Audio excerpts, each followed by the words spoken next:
Assalamualaikum warahmatullahi wabarakatuh, sobat RH sekalian. Jumpa lagi kita di channel yang keren ini. Keren. Ya, sobat RH sekalian, the one and the only Profesor Henry Subiakto. Ya, Subiakto ya, bukan Subianto ya. Subiakto. Prof, ya. Pertama saya mengucapkan terima kasih yang sebesar-besarnya Prof hadir di sini, ya kan? Ya. Kedua, kalau Prof masih termul barangkali nggak akan hadir di sini. Oh, saya kan pernah musuhan sama Anda. Sama Rocky Gerung ya, Bang. Rocky Gerung kemarin Vicol sama saya. Dia di UNER, saya di Jakarta di Vicol gitu. Oke. Time change ya kan, people change juga ternyata. jadi sobat dan sekalian, akhir-akhir ini menarik gitu melihat pendapat Prof Henry Subiakto ya, terutama soal ijazah palsu. Saya walaupun sebagai host, tetapi host yang berpihak sudah. Tentu berpihak pada keyakinan kita bahwa yang namanya dunia akademik itu nggak boleh diganggu gugat, ya kan? Kalau yang dipermasalahkan ijazah, ya tunjukkan ijazahnya, jangan kemudian tiba-tiba macam-macamnya. Tapi kita akan dengarkan perspektif Prof Henry Subiakto.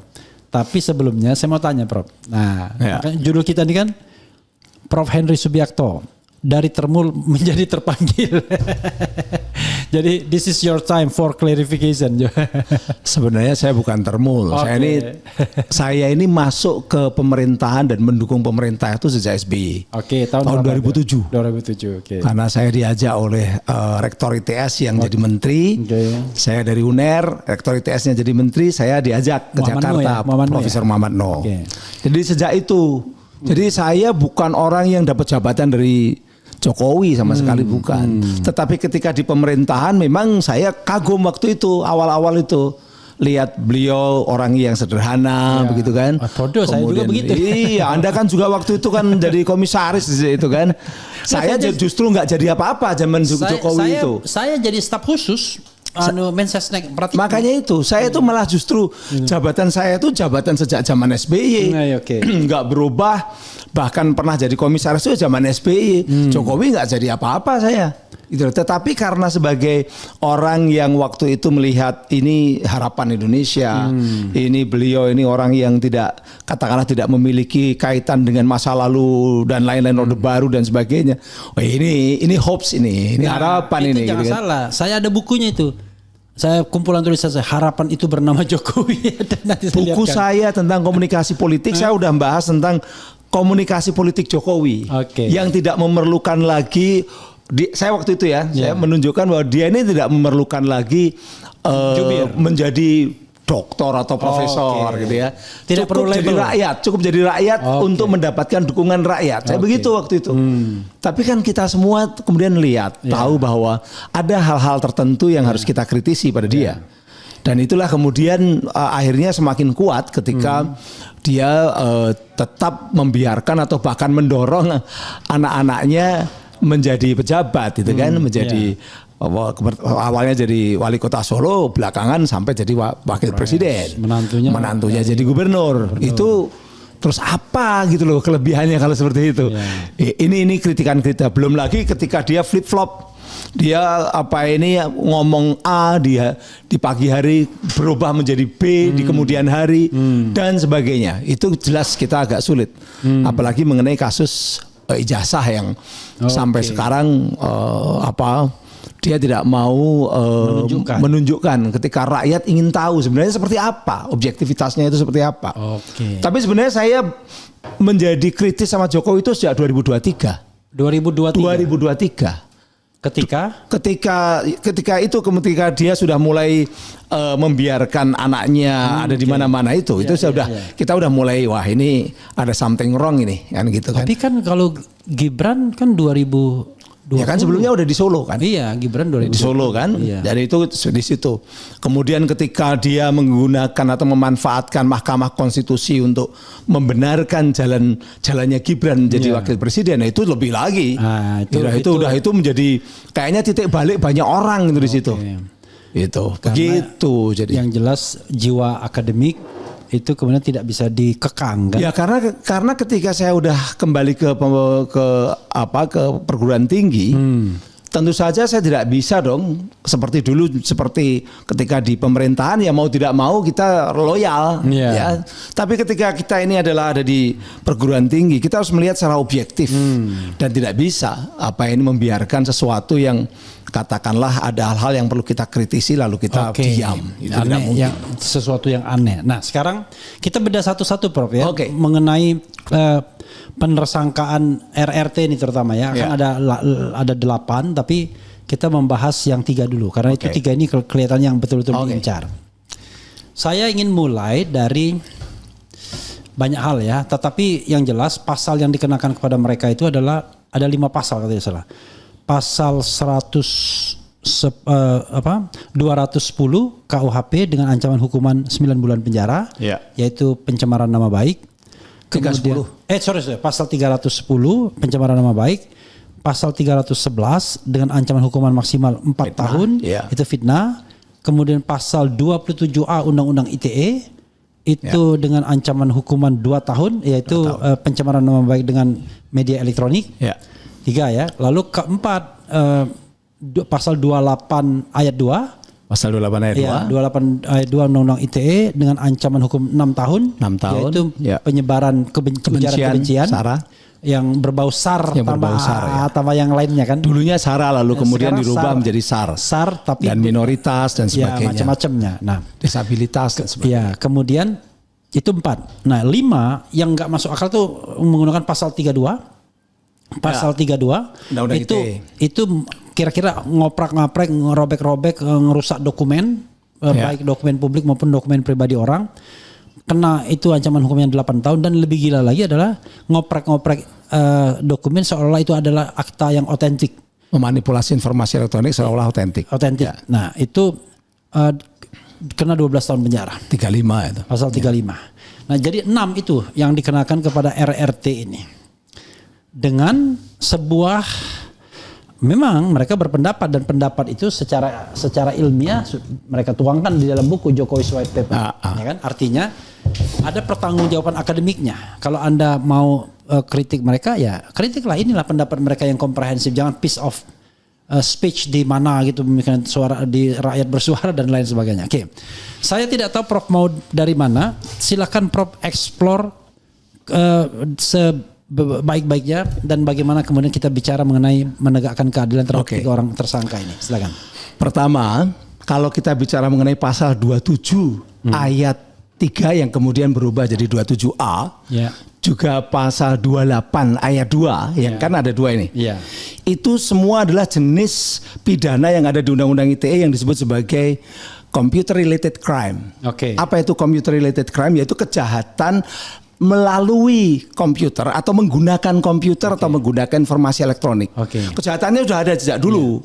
Di KUHP ada, fitnah di KUHP ada, makanya ada 310, 311 tadi. Di KUHP ada. Tapi kemudian ketika dia menggunakan komputer dan informasi elektronik, itu namanya computer related crime.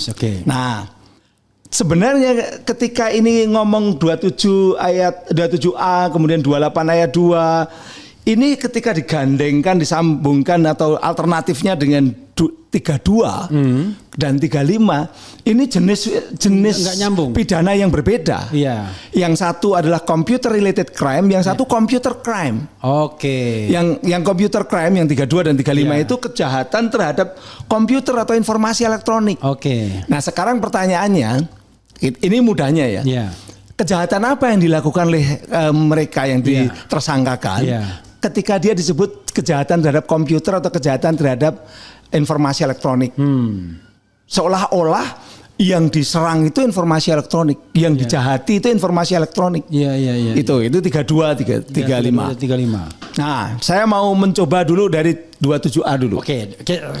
Biar penonton paham, kita bacakan pasalnya. Silakan. Jadi pasal 27A itu sudah termasuk undang-undang yang terbaru ya? Itu yang terbaru, itu mulai berlaku 1 Januari 2024. 2024 ya, pasal 27A Undang-Undang nomor 1 tahun 2024. ITE 2024. Undang-undang pasal 27A Undang-Undang ITE 2024 ya, mengatur tentang pidana menyerang kehormatan atau nama baik orang lain melalui media elektronik. Ya. Tindakan ini diancam pidana penjara maksimal 2 tahun dan atau denda maksimal 400 juta. Ya. Tetapi frasa orang lain tidak berlaku untuk pemerintah karena putusan MK ini ya. Ya. Lembaga atau kelompok. Pasal ini merupakan perubahan dari pasal 27 ayat 3 Undang-Undang ITE sebelumnya. Oke, silakan, Bro.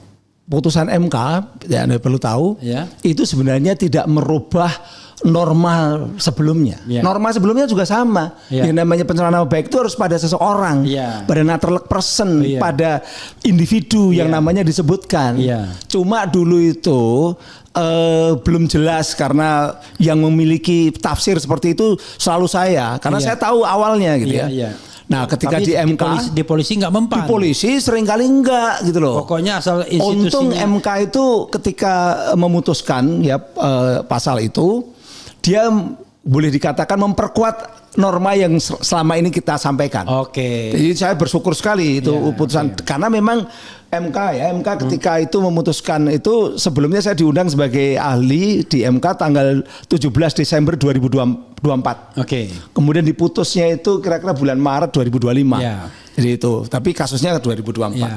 Nah, pasal ini tadi Anda baca bahwa ini sanksinya cuma 2 tahun. Ya. Otomatis nggak bisa untuk nahan. Ya. Jadi tidak boleh ada penahanan karena Ya. pakai pasal Ya. 27A. Oke. Dan pasal 27A itu dulunya sebelum 2 tahun dia 4 tahun. 4 tahun. Nggak bisa nahan juga. Nggak bisa nahan. Itu zaman saya yang mengubah. Ya. Jadi saya yang ngubah ketika saya jadi ketua Panja, kemudian dari DPR itu ada Doktor Jenderal Purnawirawan Pak TB Hasanuddin. Ya. Itu kita memutuskan, pemerintah dan DPR memutuskan jadi 4. Oke. Nah, belakangan diturunkan lagi menjadi 2. Jadi 2. Sebelumnya itu 6. 6. Ya, ya. Artinya apa? Bisa nahan. Artinya kalau dulu 6 bisa dipakai nahan. Ya. Artinya regulator DPR dan pemerintah itu sepakat ini jangan sampai dipakai untuk nahan. Ya. Maka diturunkan dia Ya. ke 4, Ya. turunkan lagi ke 2 gitu kan. Kalau masih ada yang nahan karena digandengkan dengan pasal lain, ini berarti ada mencoba untuk ya boleh dikatakan ini penyelundupan hukum gitu Oke. kan. Karena sebenarnya memang ini kan kalau kita ngomong ijazah, kalau nanti misalnya ijazahnya Pak Jokowi itu ditunjukkan dan ternyata benar-benar asli, maka pasal 27A ini bisa kena. Ya. Si Roy Suryo dan kawan-kawan bisa Ya, kena. Roy Suryo, kalau benar-benar Rismon, asli. Dr. Viva, ya. Tapi kan selama ini kan tidak pernah ditunjukkan. Ya. Jadi di situ kan, maka tidak boleh loncat. Harus diselesaikan dulu, tunjukkan dulu atau dianalisis dulu kebenarannya secara terbuka kan gitu. Sehingga pasal 27A ini oke lah. Sebenarnya memang ini agak tepat pakai pasal 27A. Asal sekali lagi, asal ijazahnya benar-benar terbukti asli. Maka bisa kena pasal 27A. Tapi ketentuan bahwa itu tidak masuk pada pejabat negara dan lain sebagainya, itu nggak bisa kena Pak Jokowi ya sekarang. Gini, kalau itu dituduhkan kan menuduh berbuat sesuatu ya, itu kan menyerang kehormatan seorang dengan menuduhkan suatu hal, itu kan menuduhkan berbuat sesuatu, dan itu kalau dia adalah presiden dalam konteks presiden, ya itu memang presiden itu bukan seseorang, tapi bukan natural person ya, tapi lembaga presiden. Namun kalau ini kan konteksnya juga disebut namanya Jokowi. Jadi Jokowi sebagai warga negara dia boleh. Boleh untuk apa ini ngadu. Artinya masih bisa masih relevan pasal ini. Masih relevan pasal ini. Cuma harus dibuktikan bener-bener asli atau enggak. Iya. Kalau enggak pernah ditunjukkan ya gimana mau membuktikan begitu. Void, null and void, batal demi hukum harusnya itu ya. Iya, makanya saya pernah mengatakan ke teman-teman bahwa sebenarnya negara ataupun juga pengadilan itu bisa meminta untuk ditunjukkan, dibuka. Atas nama apa? Ini sekarang ini kalau nggak ditunjukkan keributan nggak selesai. Iya. Keributan nggak selesai dan sekarang udah terjadi pembelahan. Iya. Masyarakat terbelah. Bahkan mungkin sudah saling ancam mengancam, ingin menghukum, saling ingin menghukum kan? Iya. Dikit-dikit ingin menghukum yang sini, ingin menghukum sana, yang sana ingin menghukum sini. Ini kan mirip ketika era konstituante. Iya. Ada keterbelahan politik, keterbelahan masyarakat. Iya. Dan Bung Karno ketika konstituante tahun 55 sampai ribut sampai 59, dekret akhirnya. Munculkan dekret dengan prinsip hukum solus populi super malex. Gitu. Nah, negara keselamatan rakyat adalah hukum tertinggi. Artinya kalau sampai ada perkelahian, sampai ada keributan, konflik besar karena yang satu mendukung Jokowi, yang satunya ingin mendukung Roy Suryo untuk membuktikan kebenaran. Sebelum terjadi keributan ini, maka pemegang mandat undang-undang itu bisa saja itu adalah pengadilan ya. Pengadilan memaksa bahwa ini harus dibuka. Atau katakanlah yang mewakili negara, presiden begitu, memaksa. Semacam kayak dekret itu. Kalau memang menganggap bahwa ini bisa memunculkan konflik besar. Itu yang 27A. Ya. Artinya masih relevan 27A ya. Tinggal proses hukumnya bagaimana nanti. Kemudian pasal 32. 28 dulu, 28 ayat 2 dulu. 28 ayat 2. Pasal 28 ayat 2 ini sebenarnya adalah pasal tentang larangan pada orang memprovokasi berbau sara. Memprovokasi itu artinya mengajak. Menyuruh orang lain, menyuruh, menghimbau kepada orang lain atau mempengaruhi orang lain untuk supaya membenci atau memusuhi orang karena berbeda suku, agama, ras atau warna kulit dan sebagainya begitu. Jadi pasal 28 ayat 2 itu bukan sekedar memunculkan keributan gitu ya, tapi benar-benar ini kan mungkin bisa dibaca itu. Setiap orang yang dengan sengaja dan tanpa hak mendistribusikan dan atau mentransmisikan informasi elektronik dan atau dokumen elektronik yang sifatnya menghasut. Jadi kontennya harus menghasut. Menghasut, mengajak, mempengaruhi orang lain. Lalu ada lagi tambahan, sehingga menimbulkan rasa kebencian. Artinya ini delik material. Harus muncul kebencian. Gara-gara dia mengajak lalu benci. Gara-gara dia memprovokasi ini perbedaan sara, perbedaan terkait dengan etnis, kebangsaan, ras, kebangsaan, etnis, warna kulit, agama, itu baru memunculkan permusuhan. Persoalannya apa bedanya Mas Roy sama Pak Jokowi? Sama-sama Jawa, sama-sama Muslim. Lalu provokasi apa katakanlah yang pernah dilakukan oleh 3 orang itu yang terkait dengan ras, dengan etnis? Nggak ada. Atau kalau kita mau agak nakal sedikit, kita pertanyakan begini. Ini kan ada nih. Tertentu berdasarkan ras. Emang Jokowi rasnya beda. Ya kan? Yang dipersoalkan bukan, sorry. Yang dipersoalkan memang ijazah ras bukan kan? Oh iya. Kebangsaan, ijazah bukan kebangsaan. Bukan etnis juga. Bukan etnis ijazah juga. Bukan warna kulit. Karena yang dipersoalkan bukan Jokowinya tapi ijazahnya. Makanya ini kan error dalam penerapan hukumnya. Nah, memang selama ini Undang-Undang ITE itu seringkali diterapkan itu dengan cara-cara yang salah, penerapannya yang salah. Lalu undang-undangnya yang kemudian dikritik, undang-undang dianggap karet, padahal problemanya itu pada penerapan, pada penegak hukum. Sebenarnya tidak hanya undang-undang ITE kalau itu. Baru-baru ini juga ada orang yang dikenakan undang-undang tipikor di RUT ASDP kan gitu kan, dipaksakan itu kena tipikor padahal juga ternyata juga tidak, sehingga harus mengeluarkan rehabilitasi presiden. Begitu pula ke Tom Lembong harus mengeluarkan abolisi. Ini kan penerapan undang-undang yang lain. Nah, ini seharusnya menjadi menjadi semacam supaya orang mengkritisi penerapan hukum ini atau pelaku penegakan hukum sebenarnya. Jangan hanya mengkritisi undang-undangnya, karena undang-undang apapun itu bisa dipakai untuk diterapkan secara kurang pas karena ada kepentingan politik, sehingga boleh dikatakan kalau Ros Upon dulu mengatakan hukum itu law is a tool of social engineering. Di era sekarang ini seringkali law is a tool of political engineering. Jadi political engineering kan gitu kan. Jadi atau law is a tool of criminalization atau begitu. Itu juga itu lebih to the point itu ya. Nah, itu. Prof ya. Kita beranjak kepada pasal. Jadi pasal itu Prof mengatakan pasal 27A dengan ancaman hukuman 2 tahun, pasal 28 ayat 2 dengan ancaman 6 hukuman tahun. 6 tahun hanya relevan kalau ijazahnya ditunjukkan.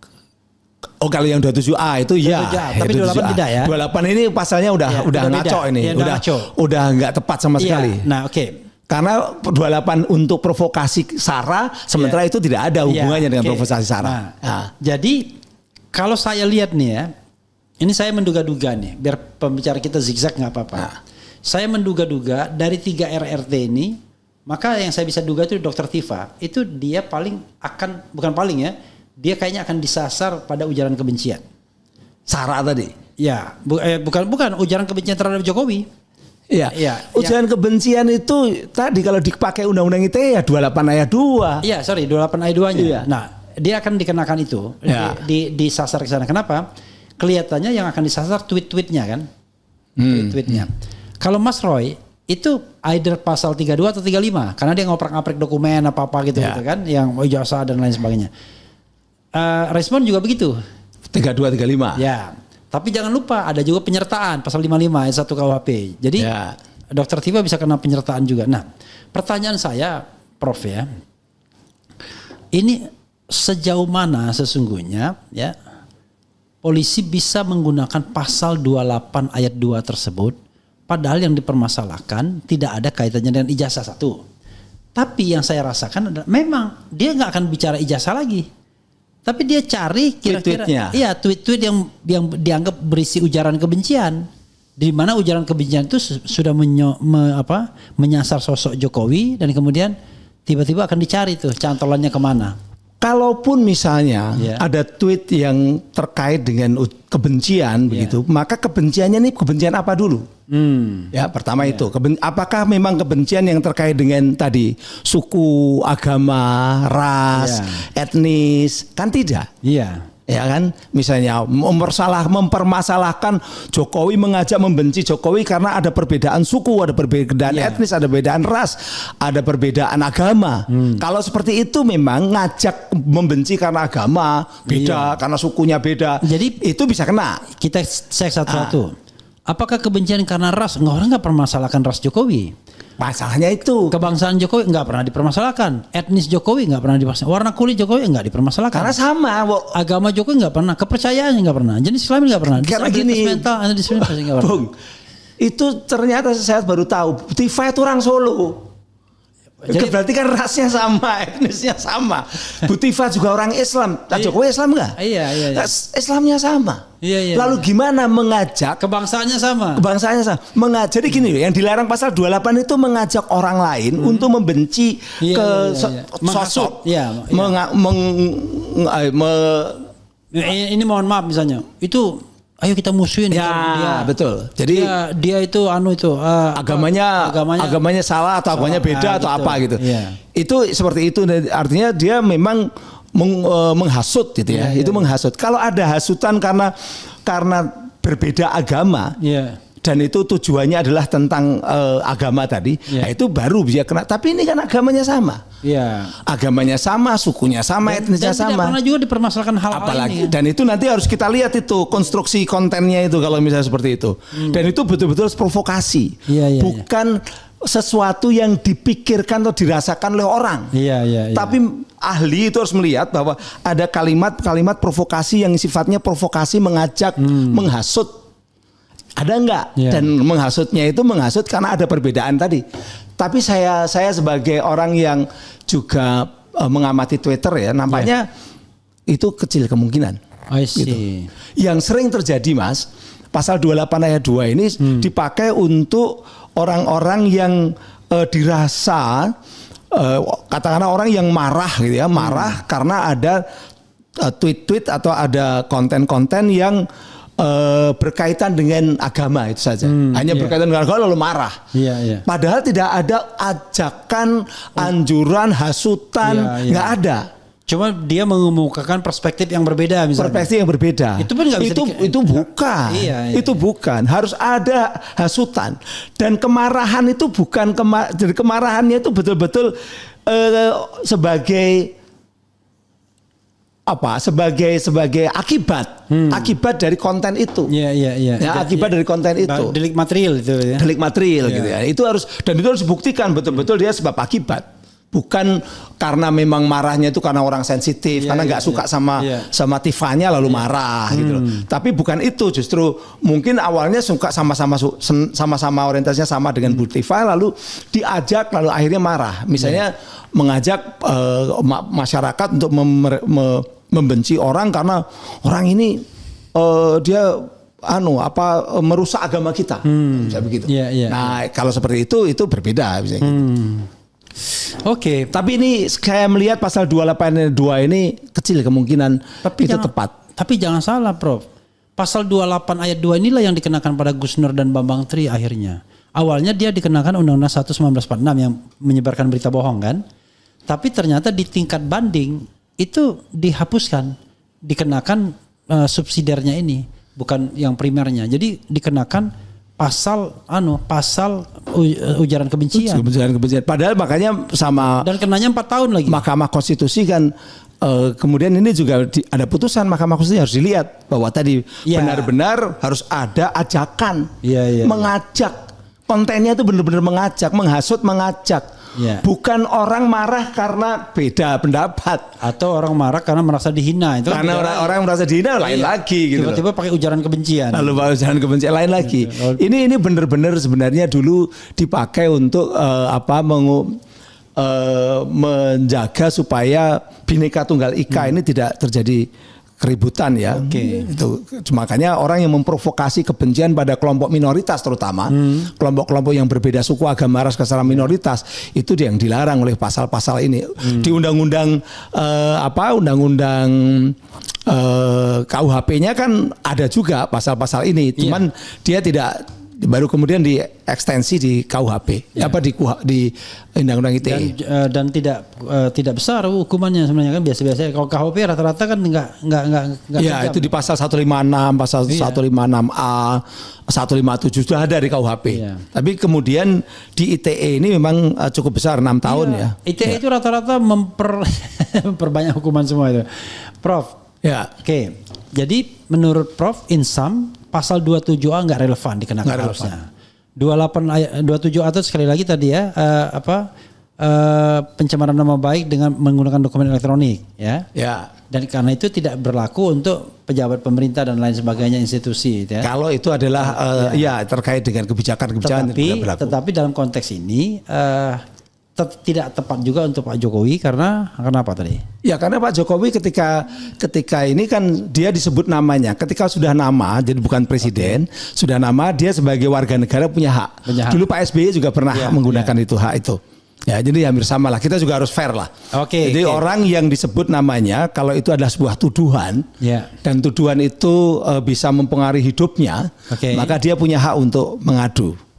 Tapi bukan langsung itu diterapkan lalu ada pasti benar. Pasti benar kan harus ada pembuktian dulu. Intinya adalah, tuduhannya benar atau enggak. Prof ingin mengatakan kalau menggunakan pasal 310 dan 311 KUHP masih masuk akal.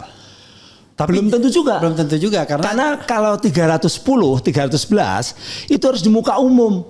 Bukan di media sosial. Di muka umum dalam pengertian KUHP zaman dulu ya orang banyak secara fisik gitu loh. Makanya kenapa ada ITE itu kan membedakan antara di muka umum secara online yang jumlahnya banyak, yang para penontonnya itu mayoritas tidak saling kenal dengan dulu di muka umum di depan katakanlah propaganda gitu. Propaganda depan orang banyak gitu kan.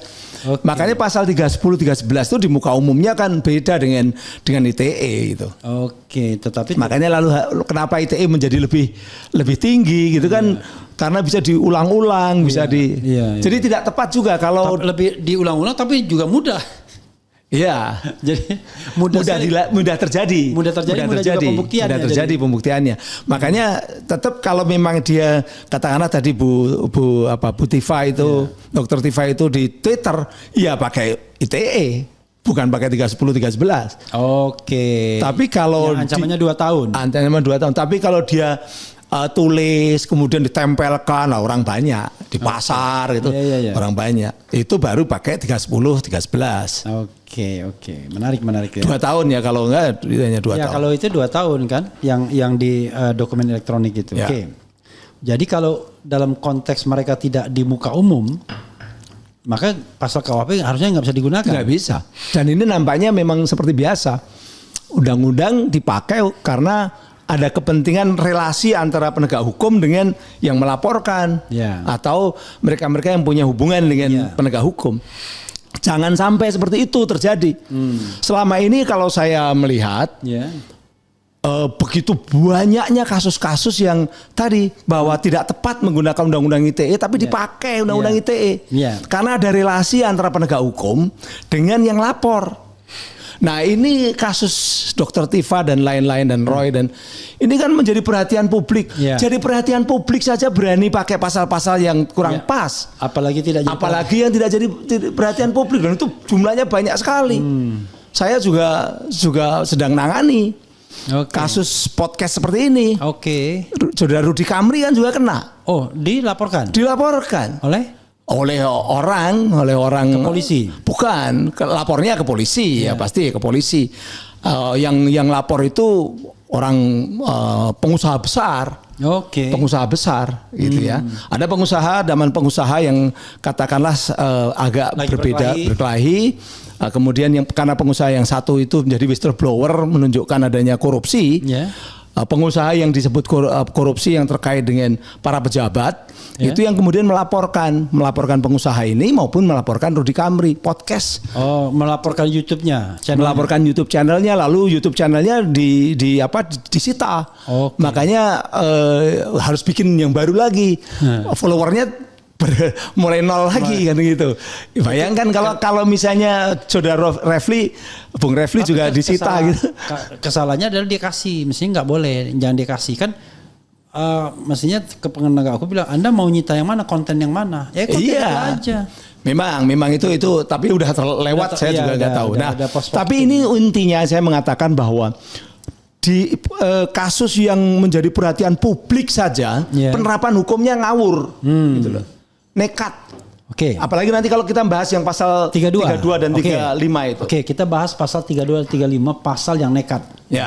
Ngawur pokoknya. Ngawur, itu pasal 32 35. Jadi 32 dan 35 ini dikenakan juga dengan Mas Roy, dan katakanlah bukan termul lah siapapun, wah bersorak-sorak akan kena 12 tahun katanya. Kejam sekali bangsa kita ini.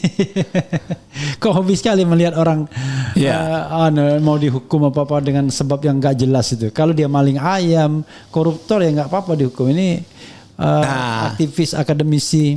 Ini ya pasal 32. Pertama, pasal 32 itu sebenarnya, itu kan tadi saya katakan adalah kejahatan terhadap informasi elektronik. Jadi adalah computer crime, jenis serangan terhadap komputer atau informasi elektronik yang ada di komputer. Makanya sebelum pada pasal 32, lihat dulu pasal 30. Pasal 30 itu larangan illegal access.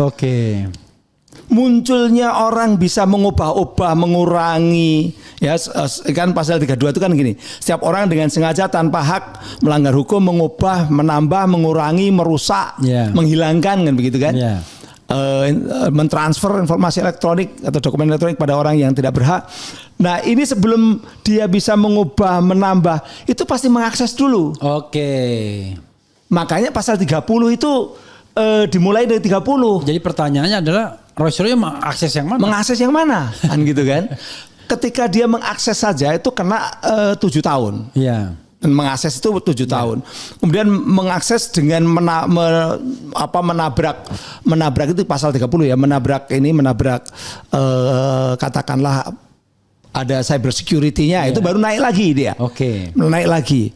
Nah, begitu pula ketika sudah masuk kemudian mengubah-ubah, kena pasal 32. Yang jelas kalau dia kemudian membahas informasi umum yang sudah berseliweran nggak ada masalah. Makanya sebenarnya oleh undang-undang ini yang dilindungi itu adalah informasi yang terkait dengan milik orang lain, properti.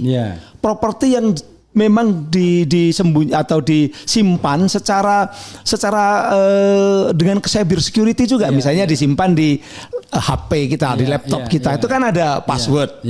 Tidak sembarang orang boleh buka laptop kita atau HP kita kan? Ya. Ada passwordnya. Disimpan di platform itu ada passwordnya. Nah kalau sudah dia ada foto atau ijazah yang dipotret orang, diupload orang, sudah beredar Dan semua orang udah tahu. dan itu semua orang sudah tahu, itu bukan informasi elektronik yang dilindungi oleh Undang-Undang ITE pasal 32 karena tidak ada yang namanya illegal access terlebih dahulu untuk mendapatkan itu. Iya, semua orang bisa mengakses. Semua orang bisa mengakses. Bahkan bisa mampir ke HP kita sendiri. Bisa iya, kadang-kadang dikirim orang tanpa mengakses pun dengan ilegal dikirim orang. Jadi pasal ini tidak tepat. Boleh dikatakan tadi saya dalam konteks Dian Sandi kan dia kan mengupload. Dia yang mengupload di Twitter. Di Twitter. Dan Twitter tuh accessible, semua orang bisa mengakses Twitter. Iya, ketika diupload sama Dian Sandi. Iya. Makanya ya yang kemudian mengubah-ubah itu juga nggak kena karena udah semua orang bisa mengakses gitu kan. Sebenarnya Dian Sandi juga nggak kena, dia hanya ngupload juga. Oh sih. Gitu loh. Iya. Ini bukan itu. Jadi sekali lagi Dian Sandi nggak kena Undang-Undang ITE pasal 32. Roy Suryo juga nggak kena. Apalagi Roy Suryo. Kalau Dian Sandi. Apalagi dia katakanlah menggunakan informasi yang diupload sama ini kan informasi yang diupload sama Dian Sandi untuk melakukan penelitian. Untuk melakukan analisis. Iya, analisis. Dia penelitian. Iya, jadi itu kalau dilarang atau kena, itu mahasiswa saya komunikasi di berbagai perguruan tinggi kena karena mereka sering textual analysis. Iya. Kadang-kadang menganalisis video yang ada di YouTube, menganalisis foto yang ada di Instagram dan sebagainya. Kan sama. Kadang-kadang dibesarkan, dikecilkan. Bahkan kalau kita misalnya bahkan kalau kita bisa melihat misalnya banyak sekali kan konten-konten saya itu misalnya dipotong-potong di TikTok apa-apa. Iya, tapi kan itu aksesnya memang akses yang sudah saya berikan, accessible one saya ngupload, orang lain bisa iya, kalau misalnya kayak seperti kasus di ITB, saya kan pernah mengatakan itu bahwa ada Pak Jokowi sama Pak Prabowo kemudian dibuat seolah-olah ciuman. Iya. Itu kan, itu melanggar etika. Melanggar etika. Masa sih pimpinan kita presiden ke-7 sama ke-8 dibuat ciuman laki-laki sama laki-laki kan gitu. Melanggar etika. Tapi bukan pidana. Tapi bukan melanggar pasal 32 gitu loh. Kecuali kalau dia salah satu dari Pak Jokowi atau Pak Prabowo melakukan pengaduan. Itu pun juga tidak. Tidak. Walaupun mengadukan juga tidak. Kenapa? Karena kalau pengaduan atas nama apa ini? Pencemaran nama baik. Ya, kalau pencemaran nama baik kan menuduhkan suatu hal. Apakah ini tuduhan? Sementara dia tujuannya adalah ngeritik bahwa presiden ke-7 sama ke-8 ini terlalu akrab sehingga seolah-olah ciuman kan gitu. Itu kritikan gitu. Tidak bisa masuk gitu. Kalau hakim itu kayak prop semua, aman kita dari jerat undang-undang ITE terhadap orang yang tidak punya niat busuk ya kan, niat baik gitu ya. Persoalannya memang problemanya itu yaitu dari penegak hukum mulai dari kepolisian, kejaksaan tuh banyak oknum-oknum yang seperti mesin. Nggak peduli. Tidak peduli dia. Jadi ketika kita jelaskan juga nggak peduli. Ini yang menjelaskan ini yang ikut buat loh, gitu loh. Iya. Kita ini bukan hanya sekedar ini yang ikut membuat, bahkan saya pernah jadi ketua panjanya untuk perubahan-perubahan itu gitu loh. Artinya saya juga dulu di dalam. Sementara teman-teman ini kan tidak. Dia hanya menafsirkan aja. Boleh saja orang mengatakan pakai filosofi Roland Barthes, the death of the author kan gitu kan. Bahwa ya teks itu tergantung yang nafsir. Kan gitu kan. Dituliskan sudah terbuka untuk penafsiran. Ya yang nafsir. Hakim-hakim penafsirnya, jaksa penafsirnya, polisi penafsirnya. Tapi kan ini loh mumpung masih ada yang hidup nih. Dulu gimana memori Van Tulechtingnya, bagaimana maknanya, tujuannya apa? Masa diabaikan sama sekali kan begitu. Oke, coba kita baca pasal 32 itu persisnya seperti ini. Ya silakan. Biar kita tahu nih. Pasal 32 bunyinya, ini ayat 1 yang dikenakan kayaknya. Setiap orang dengan sengaja dan tanpa hak atau melawan hukum melakukan intersepsi. Intersepsi ini? Sorry maaf. Ini. Nah ini ya. Itu pasal 32 sorry maaf. Ya kalau itu 33 kalau intersepsi. Setiap orang dengan sengaja dan tanpa hak atau melawan hukum dengan cara apapun mengubah, menambah, mengurangi, melakukan transmisi, merusak, menghilangkan, memindahkan, menyembunyikan suatu informasi elektronik dan atau dokumen elektronik milik orang lain atau milik publik. Artinya ijazahnya dokumen elektronik itu ada di sana nih, di website mungkin ya. Di website publik itu bukan maksudnya bahwa yang sudah beredar di publik, Iya, tapi milik lembaga-lembaga publik atau Jadi yang pokoknya tetap ada dimiliki. informasinya itu di website misalnya. Iya. Baik informasi itu punya pribadi orang maupun punya lembaga. Ya, karena memang kenapa dilindungi? Karena kalau dia diperbolehkan diubah-ubah itu bisa katakanlah merusak sistem yang terkait dengan e-commerce. Iya. Coba bayangkan kalau di dunia yang sekarang sudah semuanya digital itu lalu ada orang yang mengakses secara dengan sengaja dan tanpa hak. Iya. Dia mengubah-ubah harga misalnya begitu. Atau kalau di sekarang pengadilan itu pakai e-court. Iya. Pengadilan sekarang kan pakai e-court. Lalu ada orang yang menghack masuk e-court yang keputusannya sebenarnya mau bebas lalu diubah menjadi tidak bebas begitu. Itu yang kena pasal 32 ini. Karena dia masuk ke sistem elektronik milik orang lain atau yang sebenarnya dilindungi gitu loh. Bukan ngubah-ubah gambar gambarnya Mas Refli atau Bung Refli ini digambar jadi kayak kucing misalnya begitu. Bukan. Iya, jadi memang betul informasi itu ada di website sebagai informasi berharga dari milik orang atau milik lembaga. Lalu kita masuk sebagai intruder kan? Ya. Kita ubah-ubah sehingga dokumen itu rusak lah atau apa? Dokumen itu rusak atau katakanlah itu kan yang namanya informasi elektronik itu kan punya nilai ekonomi. Iya. Bisa misalnya kalau password kita diambil orang, diubah-ubah orang, kita rugi dong. Iya. Atau Anda udah mau punya tulisan mau di Scopus untuk guru besar, tiba-tiba rusak, di-delete sama orang, nggak jadi guru besar, atau dihilangkan. Itulah yang disebut sebagai mengubah, mengurangi, menghilangkan begitu. Karena memang jadi bukan sebuah dokumen yang kemudian sudah menjadi beredar di publik. Bukan. Jadi kalau foto saya, foto Anda, kemudian tadi diubah-ubah orang, ya itu cuma menyakitkan hati. Etikanya begitu. Tapi itu bukan sebuah informasi yang memang perlu dilindungi sehingga kalau misalnya orang mengubahnya maka kemudian akan merusak informasi saya. Karena 12 kan ke 9 tahun ini sampai yang ngubah-ubah ini. 9 tahun. 8 sampai 9 tahun kalau nggak salah gitu ya, 8 sampai 9 tahun. Yang 35 itu 12 tahun. Iya. Nah, 12 ini menarik kita lompat ke 35. Kalau 35 ini setiap orang dengan sengaja dan tanpa hak atau melawan hukum melakukan manipulasi ya. Penciptaan, perubahan, penghilangan, pengerusakan informasi elektronik dan atau dokumen elektronik dengan tujuan agar informasi elektronik dan atau dokumen elektronik tersebut dianggap seolah-olah data yang otentik. Intinya kan ini orang mau nipu kan ibaratnya. Iya, dan ada otentiknya. Iya. Jadi yang diubah itu seolah-olah mau jadi otentik. Iya. Nah, sekarang apakah mereka ngerubah-ngerubah untuk menunjukkan ini otentik? Iya, malah sebaliknya. Dia menganalisis. Jadi menganalisis itu beda dengan mengubah informasi elektronik untuk tujuan membuat menjadi otentik. Misalnya kalau otentik itu begini. Tadi Bang Refli ini rumahnya bagus nih. Lalu tanah ini sudah disertifikat dan sertifikat sekarang itu pakai elektronik, ya kan? VPN sekarang udah pakai elektronik.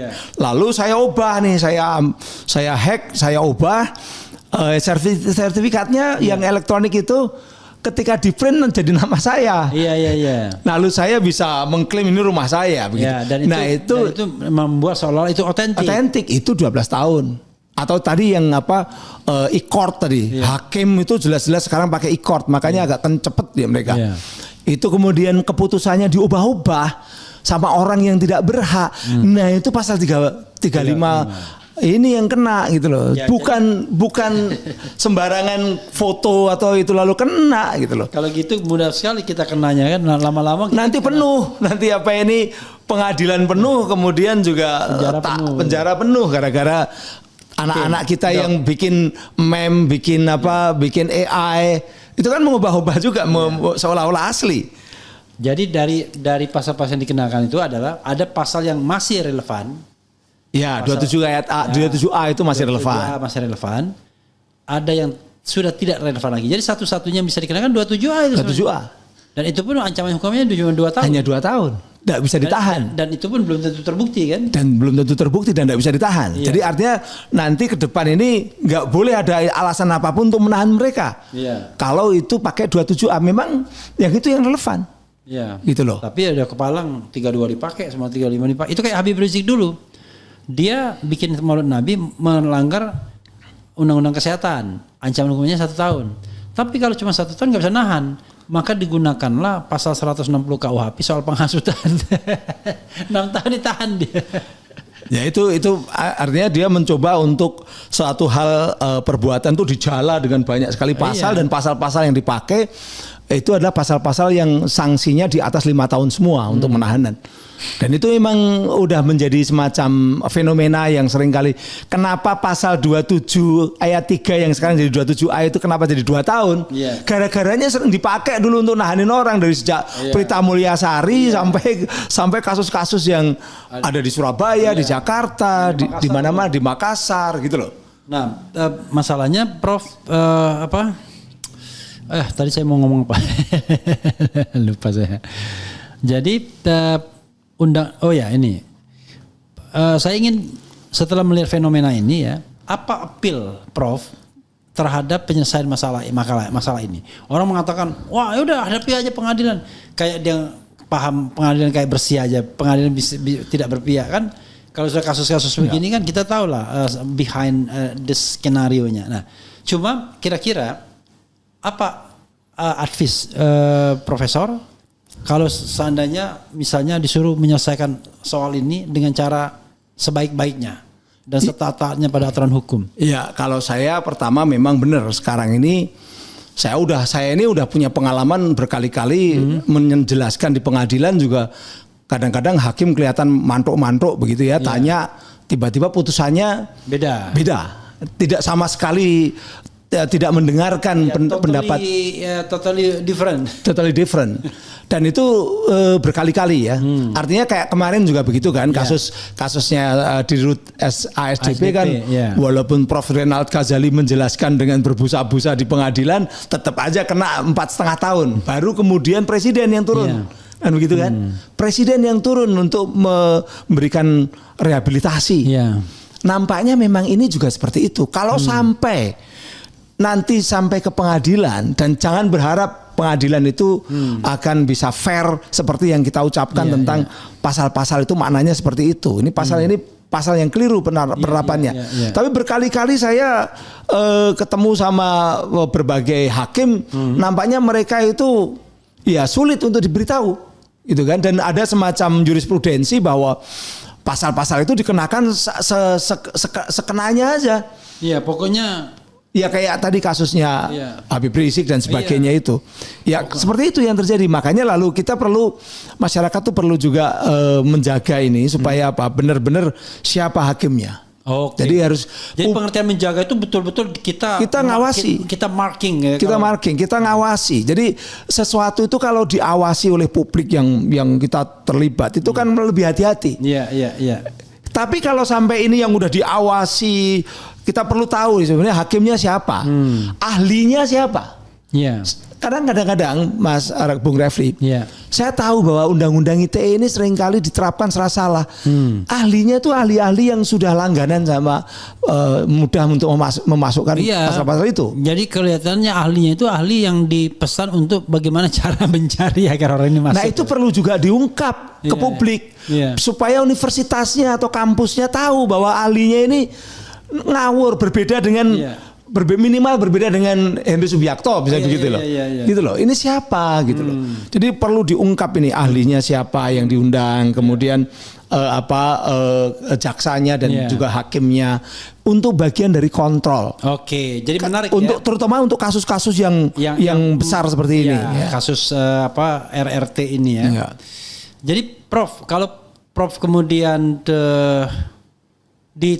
diajukan sebagai ahli bersedia, Prof? Saya yang kasus ecek-ecek aja saya bersedia kok, karena saya tujuannya bukan karena saya itu katakanlah ya saya membantu Mas Rudi Kamri, bukan karena saya kenal Rudi Kamri, tapi saya ingin mendudukkan bahwa undang-undang ITE ini jangan dipakai sembarangan. Jangan dipakai sesuai dengan selera penegak hukum yang sudah punya relasi dengan elit atau dengan kekuasaan gitu loh. Tapi undang-undang ITE ini tujuannya adalah apa? Untuk menjaga benar-benar supaya informasi elektronik itu tidak disalahgunakan, tidak ada misuse di dalam di dalam penggunaan komputer dan jaringan komputer kan begitu kan.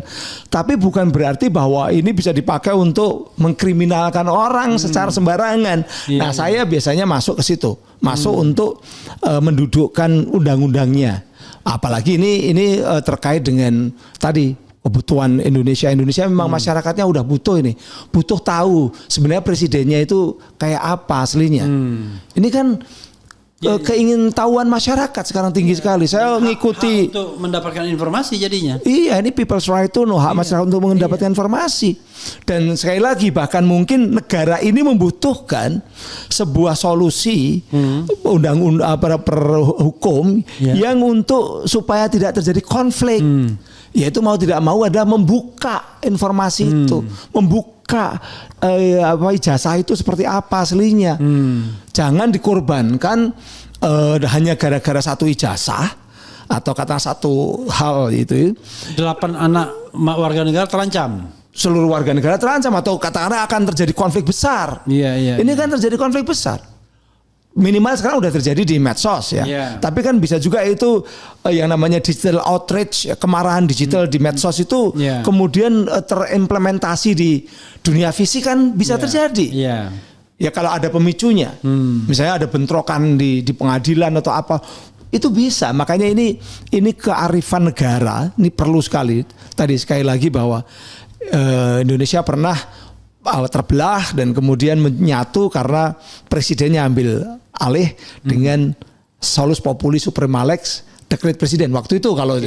Kalau ini nggak perlu pakai dekret, tapi cukuplah bahwa perintahkan seperti apa yang namanya ini aslinya seperti apa. Ijazah dihadirkan, diuji sama-sama kalau secara asli, terbuka. Nanti bagaimana konsekuensinya dibicarakan. Kalau asli berarti mohon maaf ya teman-teman yang namanya Roy Suryo CS itu berarti memang dia mau nuduh sesuatu yang salah atau yang keliru begitu sehingga konsekuensi hukumnya kena pasal 310, 311 atau 27A tadi. 27A lah katakanlah yang tepat. Pokoknya di bawah 5 tahun semua itu tapi. Ya, tapi kalau katakanlah kalau ternyata ijazahnya yang bermasalah tidak asli, ya ada konsekuensi hukumnya. Nah, ada konsekuensi hukumnya. Nanti dikasih gerasi amnesti apa itu soal itu urusan lain, tapi jelas itu melanggar 263 KUHP. Ya kan, tentang pidana pemalsuan surat, pemalsuan surat, dokumen. Ada Undang-Undang Nomor 20 Tahun 2003 di Sistem Pendidikan Nasional pasal 69 itu terkait dengan pemalsuan ijazah. Ada dengan 5 tahun sanksinya. Nah, ini semua adalah hal yang harus kita tempuh dan betul-betul dasarnya equality before the law. Bahwa hukum itu berlaku sama untuk siapapun.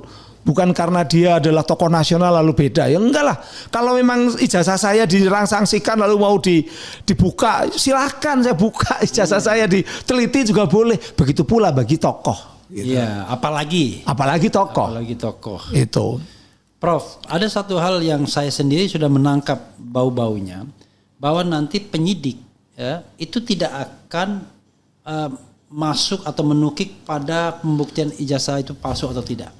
Tapi yang dia sasar adalah apakah Roy Suryo menghina atau enggak, apakah Dr. Tifa itu mencemarkan nama baik atau enggak, apakah Rismon itu menduplikasi dokumen apa enggak dan lain sebagainya. Nah, sehingga nanti sebenarnya tidak akan ada pembuktian apakah ijazah Jokowi itu asli atau palsu seperti Bambang Tri dan Gus Nur yang tiba-tiba suddenly dituntut 10 tahun, divonis 6 tahun dan kemudian di tingkat banding kena 4 tahun.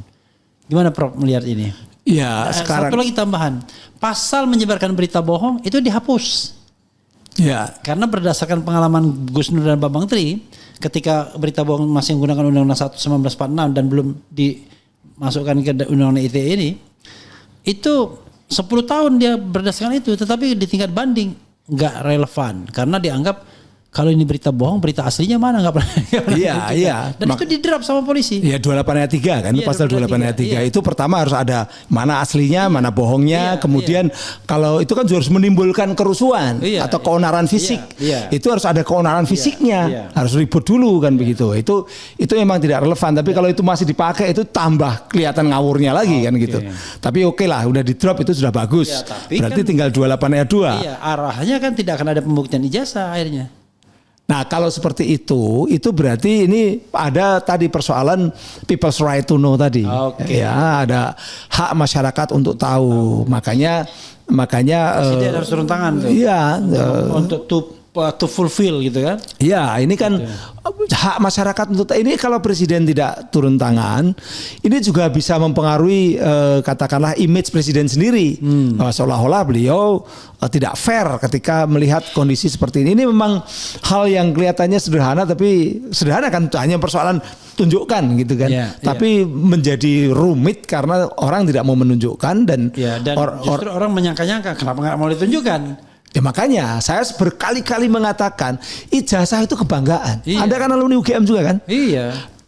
Ketika lulus UGM kan bangga kan gitu. Iya, enggak ada lagunya kan bakti kami mahasiswa Gajah Mada semua. Artinya bangga. Ijazah itu bukan aib.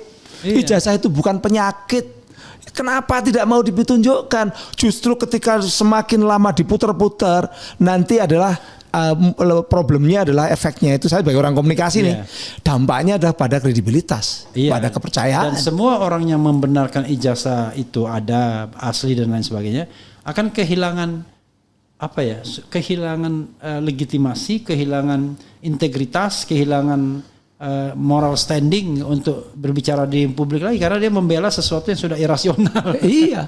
Makanya saya juga ingatkan saya sebagai alumni Gajah Mada, tolong Gajah Mada dalam hal ini jangan menjadi lembaga yang melegitimasi seolah-olah tidak perlu membuka ijazahnya seperti apa. Karena saya ketika dulu kuliah itu banyak teman-teman saya yang kuliahnya muncul ada fotonya dan sebagainya tapi nggak jadi lulus kan banyak. Saya punya teman SMA teman SMP dan SMA dia selalu juara di SMP dan juara di SMA, juara umum di SMA dan keterima di fakultas di UGM. Di UGM juga dia bagus sekali tapi nggak lulus sampai sekarang nggak lulus. Itu ada teman saya akhirnya hanya karena nggak lulus yang paling bagus tuh si topi merah itu yang anak kecil itu dia ngaku dia nggak lulus. Tapi pinter dia dari awal. Itu juga pinter. Dia walaupun nggak lulus dia masih bisa semacam bimbingan orang-orang yang mau masuk UGM. Dia ngasih semacam bimbingan itu. Bimbel. Bimbingan belajar. Dan dia ngajari tentang matematik, fisika. Gitu. Enggak teman saya ini yang tidak lulus ini. Dulu pinter sekali tapi nggak lulus. Artinya sekali lagi di Gajah Mada itu biasa orang kelihatan dulu kuliah aktif lalu tiba-tiba nggak lulus. Apalagi angkatan saya, satu angkatan 250 orang.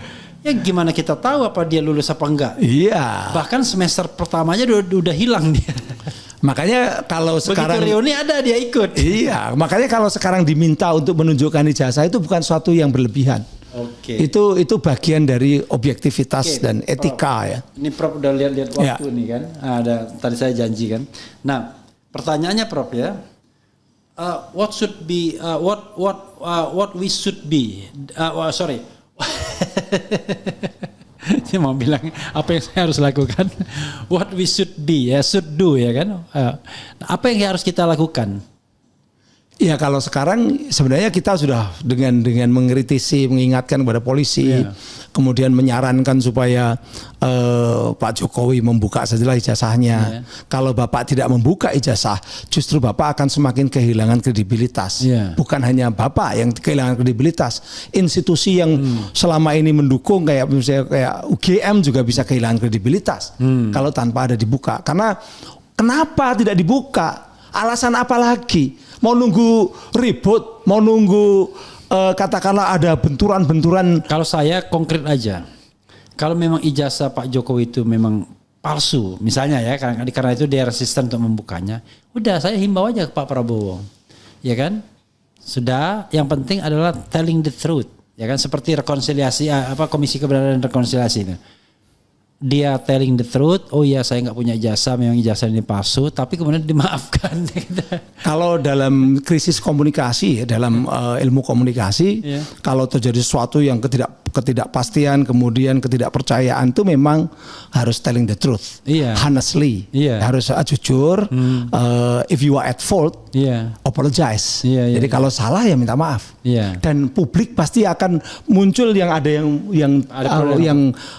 menerima kesalahan itu, atau ya logis ada yang nolak itu pasti. Tapi presiden sebagai kepala negara yang punya constitutional right, kan baru saja ngasih rehabilitasi, abolisi, amnesti, kan bisa dia memberikan itu.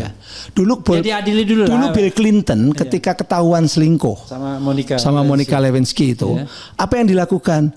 Dia telling the truth, kemudian ngomong honestly apa adanya, lalu dia minta maaf. Lalu malah dapat simpati. Malah justru dapat simpati. Menang lagi.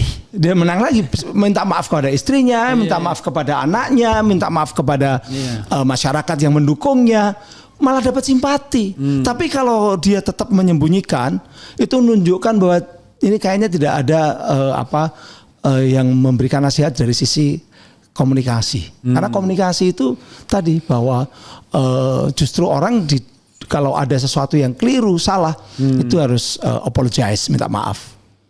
Gitu. Oke, Prof. Terima kasih banyak. Mungkin Prof membutuhkan untuk closing statement. Silakan, Prof. Saya hanya ingin menyatakan bahwa kalau sampai memang kenapa sampai berlarut-larut ini dan banyak orang terlibat, bahkan mungkin membela mati-matian, karena memang dampak dari kalau tadi sampai di pengadilan kemudian ketahuan kalau palsu ijazahnya, yang runtuh bukan hanya Pak Jokowi, tapi sebuah dinasti, tapi seluruh dinasti maupun juga partai yang nempel, mereka-mereka aktivis-aktivis yang juga nempel di situ, bahkan juga bisa mengenai partai lama yang dulu menyokong dia. Bisa. Makanya saya memahami kalau misalnya PDIP diam, parlemen diam, karena parlemen dulu juga ikut terlibat, ikut membenarkan dan sebagainya ya, terutama mereka-mereka yang dulu di dalam pemerintahan. Itu yang ingin saya sampaikan. Makanya kalau memang nanti terbuka, ya apologize. Udah lebih minta baik, maaf. Lebih baik minta maaf. Lebih baik minta maaf pada rakyat daripada bikin beban sejarah kan. Daripada beban sejarah dan terus menolak tapi akhirnya terbuka atau masyarakat sampai kapanpun tidak percaya. Ya, saudara sekalian ya, kalau kita berbincang secara waras, kita udah paham itu sebenarnya kasus ini arahnya kemana. Karena makin lama makin meragukan ini. Sebenarnya ada apa nggak ijazahnya itu? Tetapi kalau misalnya ada, kenapa nggak ditunjukkan? Kalau tidak ada, ya kenapa nggak minta maaf, kan begitu? Daripada kemudian mengkriminalisasikan anak bangsa, apalagi orang-orang yang cerdas. Kayak Dr. Tiva itu kalau dia lanjutkan bisa 4 PhD dia. Di Driarkara, di filsafat, kemudian di UI, kedokteran UI, kemudian ada di Unpad, di Norwegia 1. Kan tertunda konon gara-gara ini juga kasus ini. Roy Suryo itu seorang doktor, Rismond itu seorang dokter. Masa yang masuk penjara manusia-manusia berkualitas, sementara yang tidak berkualitas kutu kupret dikeluarin. Mudah-mudahan ini bukan hanya playing the game, tiba-tiba nanti Prabowo ya udah biarin aja, nanti ujung-ujungnya gue kasih rehabilitasi juga. Karena kalau penegakan hukumnya begitu terus, ya ongkos sosialnya agak tinggi juga jadinya kan. Orang udah bentrok duluan, udah apa duluan. Terima kasih Prof Henry ya. This is not we hope this is not the first time ya coming here. Jadi besok kalau kita ada yang lebih detail lagi, ya saya akan undang lagi karena butuh pencerahan dari mantan termul. Tapi dia udah klarifikasi bahwa beliau bukan termul karena beliau menjadi staf ahli Menkominfo. Sekarang Komdigi. Menkominfo itu sejak era pemerintahan Presiden SBY pada tahun 2007. Oke, makasih Prof ya. Ya. Oke Prof.